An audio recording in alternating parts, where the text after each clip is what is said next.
Well, you spoke several times before about ideological subversion. That is a phrase that I'm afraid some Americans don't fully understand. When the Soviets used the phrase ideological subversion, what do they mean by it? Ideological subversion is the process which is legitimate, overt, and open. You can see it with your own eyes. All you have to do, all American mass media has to do, is to unplug their bananas from their ears, open up their eyes, and they can see it. There is no mystery. There is nothing to do with espionage. I know that espionage intelligence gathering looks more romantic. It sells more deodorants through the advertising, probably. That's why your Hollywood producers are so crazy about James Bond type of thrillers. But in reality, the main emphasis of the KGB is not in the area of intelligence at all. According to my opinion and opinion of many defectors of my caliber, only about 15% of time, money, and manpower is spent on espionage as such. The other 85% is a slow process which we call either ideological subversion or active measures, активные мероприятия in the language of the KGB, or psychological warfare.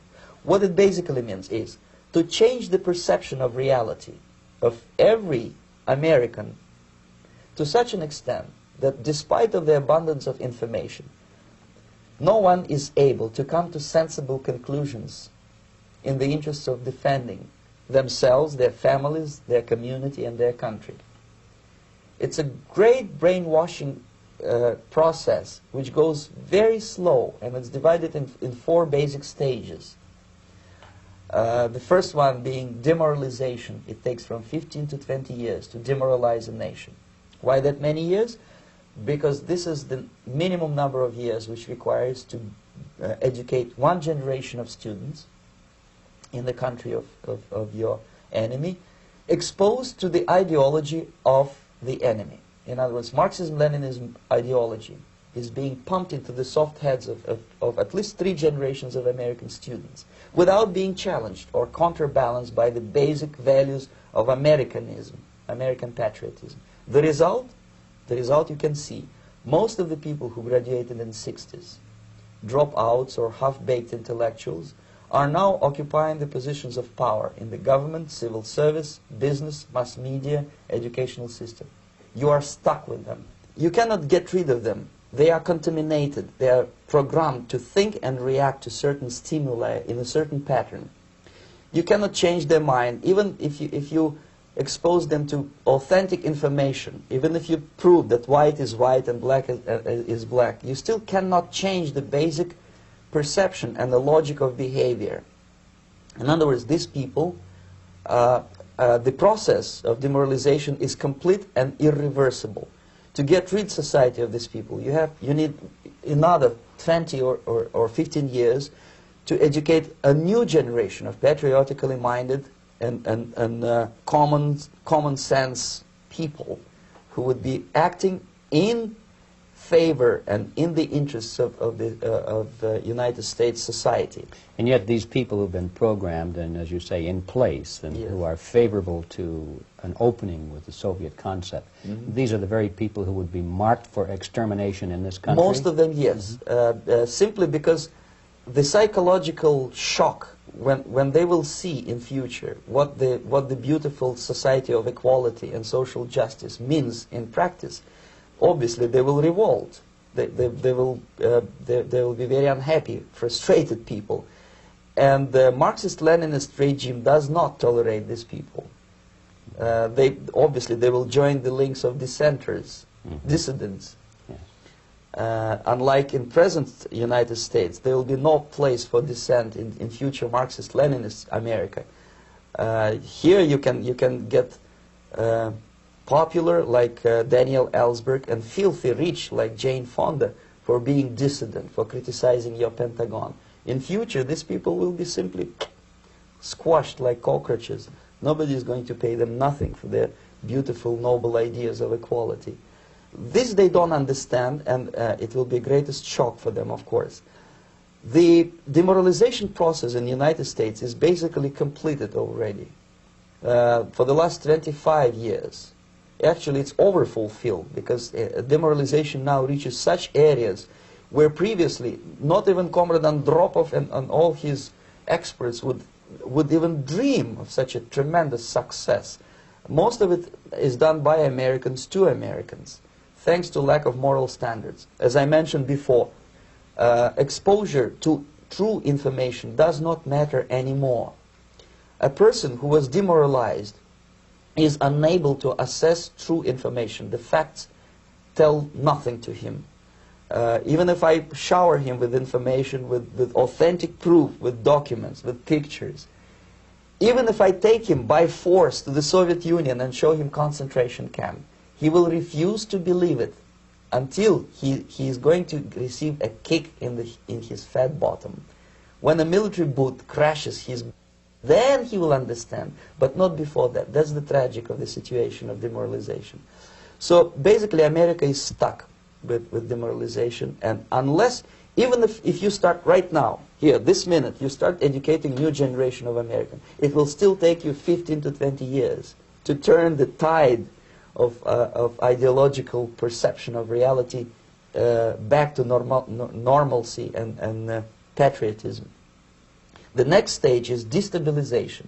This time, subverter does not care about your ideas and the patterns of your consumption. Whether you eat junk food and get fat and flabby, doesn't matter anymore.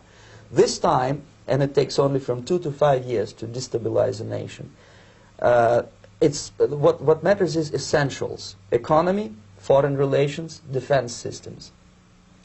And you can see it quite clearly that in some areas, in such sensitive areas as defense and economy, the influence of Marxist-Leninist ideas in the United States is absolutely fantastic. I could never believe it 14 years ago when I landed in this part of the world, that the process will go that fast.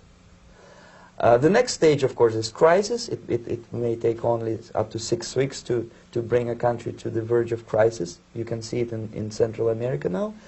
And after crisis, with a violent change of power, structure, and economy, you have so-called the period of normalization. It may last indefinitely.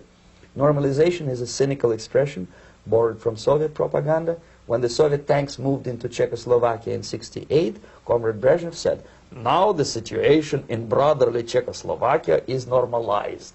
This is what will happen in the United States if you allow all these schmucks to bring the country to crisis, to promise people all kind of goodies and the paradise on earth, to destabilize your economy, to eliminate the principle of free market competition, and to put a big brother government in Washington, D.C., with benevolent dictators like Walter Mondale, who will promise lots of things, never mind whether the promises are fulfillable or not.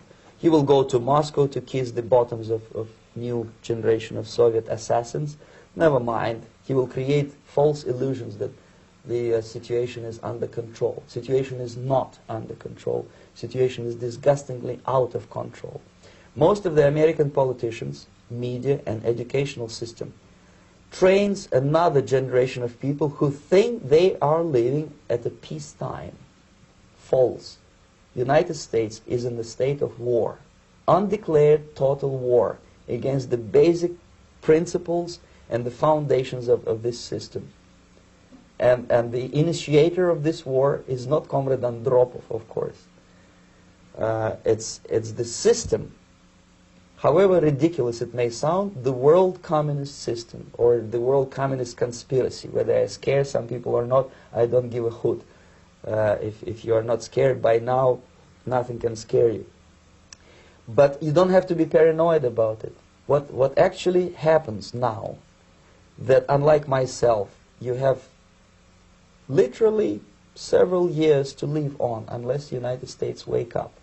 The time bomb is ticking. With every second, the disaster is coming closer and closer. Unlike myself, you will have nowhere to defect to, unless you want to live in Antarctica with penguins. This is it. This is the last country of freedom and possibility. Okay, so what do we do? What is your recommendation to the American people? Well, the immediate thing that comes to my mind is, of course, There must be a very strong national effort to educate people in the spirit of real patriotism, number one. Number two, to explain them the real danger of socialist, communist, whatever, welfare state, big brother government. If people will fail to grasp the impending danger of that development, nothing ever can help United States. You may kiss goodbye to your freedom, including freedoms to homosexuals, to prison inmate. All this freedom will vanish, evaporate in 5 seconds, including your precious lives. The second thing, the moment at least part of the United States population is convinced that the danger is real, they have to force their government. And I'm not talking about sending letters, signing petitions, and all this beautiful, noble activity. I'm talking about forcing United States government to stop aiding communism. Because there is no other problem more burning and urgent than to stop the Soviet military-industrial complex from destroying whatever is left of the free world. And it is very easy to do. No credits, no technology, no money, no political or diplomatic recognition, and of course no such idiocy as grain deals to USSR.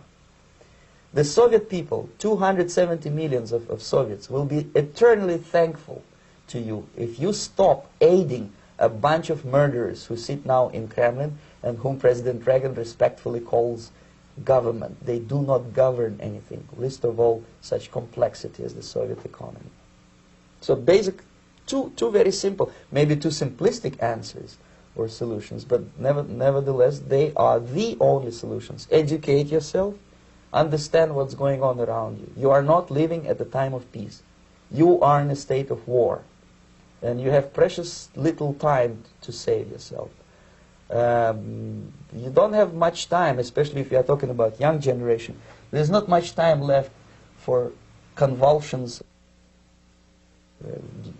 to the beautiful disco music. Very soon it will go, just overnight.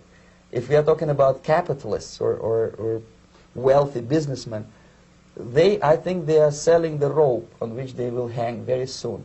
If they don't stop, if they cannot curb their unsettled desire for profit, and if they keep on trading with the monster of the Soviet communism, they are going to hang very soon. And they will pray to be killed, but unfortunately they will be sent to Alaska probably to manage industry of slaves. It's simplistic. I know it sounds unpleasant. I know Americans don't like to listen to things which are unpleasant. But I have defected not to tell you the stories about such idiocy as microfilm, James Bond type espionage. This is garbage. You don't need any espionage anymore. I have come to talk about survival. It's a question of survival of this system. You may ask me, what is it in for me? Survival, obviously. Because unlike, as I said, I am now in your boat. If we sing together, we'll sing beautifully together. There is no other place on this planet to defect to.